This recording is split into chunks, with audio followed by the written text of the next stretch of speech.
Hello guys, അങ്ങനെ നമ്മുടെ വെഡിങ്ങിന്റെ ക്ലൈമാക്സിലേക്ക് എത്തിയേക്കാണ് കേട്ടോ. പുലർച്ചെ 4 മണിക്കായിരുന്നു കേട്ടോ കേട്ട്. നമുക്ക് അതിനൊന്നും പോകാൻ പറ്റിയില്ല. അത് ലേറ്റ് ആയി ഉറങ്ങിയോണ്ട് നീരവും ആളും ഒരേപോലെ അവിടെ കിടന്ന് മൂടി പൊതിച്ച് കിടന്ന് ഉറങ്ങി കേട്ടോ. പിന്നെ പൊടിക്ക് എണീക്കാൻ സമ്മതിച്ചില്ല കേട്ടോ. ശില്പയുടെ 2 പിള്ളേര് വരെ എണീറ്റു എന്ന് പറഞ്ഞാൽ ആന്റി രാവിലെ ചീത്തയൊക്കെ പറഞ്ഞു. പക്ഷെ ഇവര് എണീക്കണ്ടേ, നമുക്ക് എങ്ങനെയാ പോകാൻ പറ്റില്ല. അരുണിന്റെ കാറിലാണ് കേട്ടോ നമ്മളെല്ലാരും പോയത്. പിന്നെ അവനും ലേറ്റ് ആയിട്ടാ വന്നത്, അതുകൊണ്ട് സമാധാനം. എല്ലാരും ഫുഡ് അടിയൊക്കെ കഴിഞ്ഞ് ഫോട്ടോ എടുക്കാൻ പോണ സമയത്താട്ടോ നമ്മൾ ഫുഡ് അടിക്കാൻ വേണ്ടി കയറിയിരിക്കണത്. ഇഡ്ലി, ദോശ, പൂരി, വട, അങ്ങനെ പിന്നെ ഒരു ഉണ്ണിയപ്പം പോലത്തെ എന്തോ സംഭവം, എൻ്റെ പേരെന്താ പറഞ്ഞു ഞാൻ മറന്നു കേട്ടോ.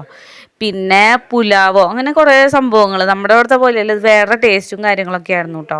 അങ്ങനെ അതൊക്കെ കഴിച്ച് നമ്മൾ ഇറങ്ങി. ഇതാ ഇപ്പോൾ കല്യാണപ്പെണ്ണും ചെക്കനും ഇതാ ഫോട്ടോ എടുക്കലും കാര്യങ്ങളൊക്കെയാണ്.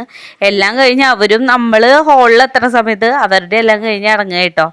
അപ്പോൾ ഇതാ നീരവും പിള്ളേരും കൂടി ഇറങ്ങണ സമയമായപ്പോഴാണ് ഒന്ന് സെറ്റായി കമ്പനിയായി വന്നത്. അത്ര നേരം അവർ അപരിചിതരുടെ പോലെ ഇരുന്നു കേട്ടോ. ഒരു മുഖത്തേക്ക് പോലും ഇവൻ മിണ്ടാൻ പോയാലും പിള്ളേർ നോക്കിയിടുന്നില്ല. രാവിലെ എത്തിയപ്പോൾ ഫുൾ സെറ്റ്. പിന്നെ അവർ കളിയായി ചിരിയായി മൊത്തത്തിൽ നമ്മളും കൂടെ ഒന്ന് ഫ്രീ ആയിട്ടാണ്. നല്ല രസം ഉണ്ടായിരുന്നു കേട്ടോ. ലെൻസൊക്കെ വെച്ച് നല്ല അടിപൊളി ലുക്കായിരുന്നു. മേക്കപ്പും കാര്യങ്ങളൊക്കെ എനിക്ക് ഭയങ്കരമായിട്ട് ഇഷ്ടമായി. പിന്നെ എൻ്റെ കല്യാണത്തിനൊന്നും ഇങ്ങനെ മേക്കപ്പ് ചെയ്യാനൊന്നും പറ്റിയില്ല, കൊറോണ കല്യാണമായിരുന്നു. നമ്മൾ വണ്ടിയിൽ കയറി തിരിക്കുകയാണ് കേട്ടോ. വേടൻ്റെ പാട്ട് വെച്ചപ്പോൾ എല്ലാവരും കൂടെ ഡാൻസും കാര്യങ്ങളൊക്കെ ആയി. അപ്പോൾ ഇവർ ഇങ്ങനെ നിൽക്കണുണ്ട്. അപ്പോൾ ഞാൻ ബാക്കിൽ പോയി മെല്ലെ ശില്പയുടെ കുട്ടീനെ അടുത്ത് കുറച്ച് നേരം